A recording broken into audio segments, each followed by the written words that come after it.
वो HRTC की salary हमेशा 17-18 तारीख को ही मिलती है।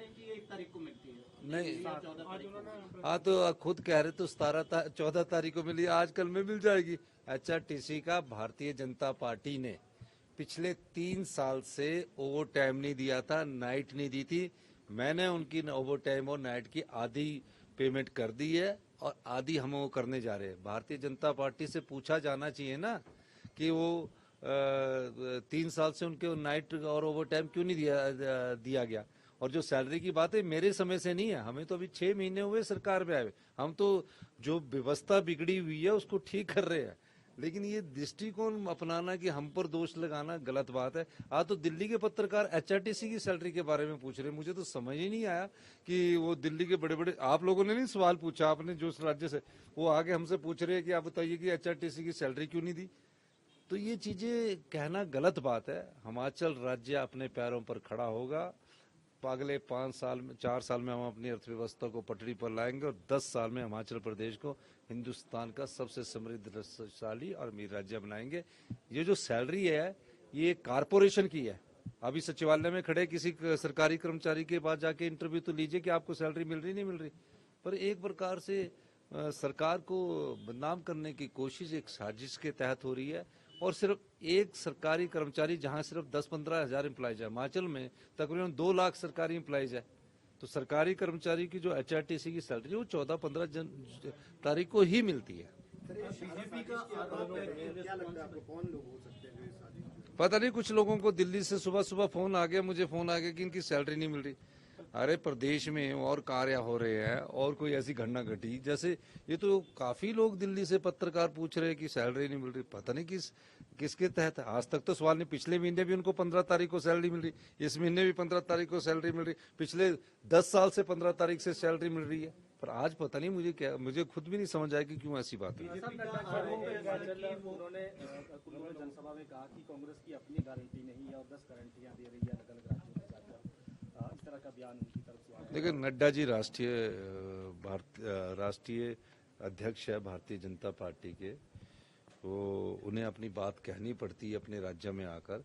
मैं उनकी बात पर ज़्यादा टिप्पणी नहीं करना चाहता, लेकिन वो जो बात कह रहे हैं वो हमारा दायित्व है कि हम उस पर और तेजी से अमल करें। तो जो गारंटी हमें याद करवा रहे हैं, हमने 3 गारंटियां पूरी कर दी है, और जिस गारंटी को लेकर ज़्यादा याद करवा रहे तो हमारा वो HRTC की सैलरी हमेशा 17-18 तारीख को ही मिलती है। नहीं, हाँ तो खुद कह रहे तो 14 तारीख को मिली, आजकल में मिल जाएगी। HRTC का भारतीय जनता पार्टी ने पिछले 3 साल से ओवर टाइम नहीं दिया था, नाइट नहीं दी थी।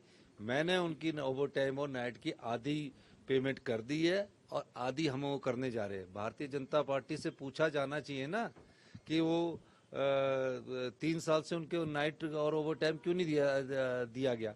और जो सैलरी की बात है मेरे समय से नहीं है, हमें तो अभी 6 महीने हुए सरकार में आए। हम तो जो व्यवस्था बिगड़ी हुई है उसको ठीक कर रहे हैं, लेकिन ये दृष्टिकोण अपनाना कि हम पर दोष लगाना गलत बात है। आज तो दिल्ली के पत्रकार HRTC की सैलरी के बारे में पूछ रहे, मुझे तो समझ ही नहीं आया कि वो दिल्ली के बड़े बड़े, आप लोगों ने नहीं सवाल पूछा, आपने जो राज्य से, वो आगे हमसे पूछ रहे हैं कि आप बताइए कि HRTC की सैलरी क्यों नहीं दी। तो ये चीजें कहना गलत बात है। हिमाचल राज्य अपने पैरों पर खड़ा होगा। अगले 4 साल में हम अपनी अर्थव्यवस्था को पटरी पर लाएंगे और 10 साल में हिमाचल प्रदेश को हिंदुस्तान का सबसे समृद्धशाली और अमीर राज्य बनाएंगे। ये जो सैलरी है ये कारपोरेशन की है। अभी सचिवालय में खड़े किसी सरकारी कर्मचारी के पास जाके इंटरव्यू तो लीजिए कि आपको सैलरी मिल रही नहीं मिल रही। पर एक प्रकार से सरकार को बदनाम करने की कोशिश एक साजिश के तहत हो रही है। और सिर्फ एक सरकारी कर्मचारी, जहां सिर्फ 10-15 हजार एम्प्लॉइज है, हिमाचल में तकरीबन 2 लाख सरकारी एम्प्लॉइज है, तो सरकारी कर्मचारी की जो HRTC की सैलरी वो 14-15 तारीख को ही मिलती है। बीजेपी का आरोप है, क्या लगता है आपको कौन लोग हो सकते हैं जो इस साजिश? पता नहीं, कुछ लोगों को दिल्ली से सुबह सुबह फोन आ गया, मुझे फोन आ गया कि इनकी सैलरी नहीं मिल रही। अरे प्रदेश में और कार्य हो रहे हैं और कोई ऐसी घटना घटी, जैसे ये तो काफी लोग दिल्ली से पत्रकार पूछ रहे हैं कि सैलरी नहीं मिल रही। पता नहीं किसके तहत? आज तक तो सवाल नहीं। पिछले महीने भी उनको 15 तारीख को सैलरी मिल रही, इस महीने भी 15 तारीख को सैलरी मिल रही, पिछले 10 साल से 15 तारीख से सैलरी मिल रही है। पर आज पता नहीं मुझे क्या, मुझे खुद भी नहीं समझ आया कि क्यों ऐसी बात है। उन्होंने जनसभा में कहा कि कांग्रेस की अपनी गारंटी नहीं है और 10 गारंटियां दे रही है अलग अलग राज्यों में जाकर। इस तरह का बयान उनकी तरफ से आया। देखिए, नड्डा जी राष्ट्रीय अध्यक्ष है भारतीय जनता पार्टी के, तो उन्हें अपनी बात कहनी पड़ती है अपने राज्य में आकर। मैं उनकी बात पर ज़्यादा टिप्पणी नहीं करना चाहता, लेकिन वो जो बात कह रहे हैं वो हमारा दायित्व है कि हम उस पर और तेजी से अमल करें। तो जो गारंटी हमें याद करवा रहे हैं, हमने 3 गारंटियां पूरी कर दी है, और जिस गारंटी को लेकर ज़्यादा याद करवा रहे हैं, तो हमारा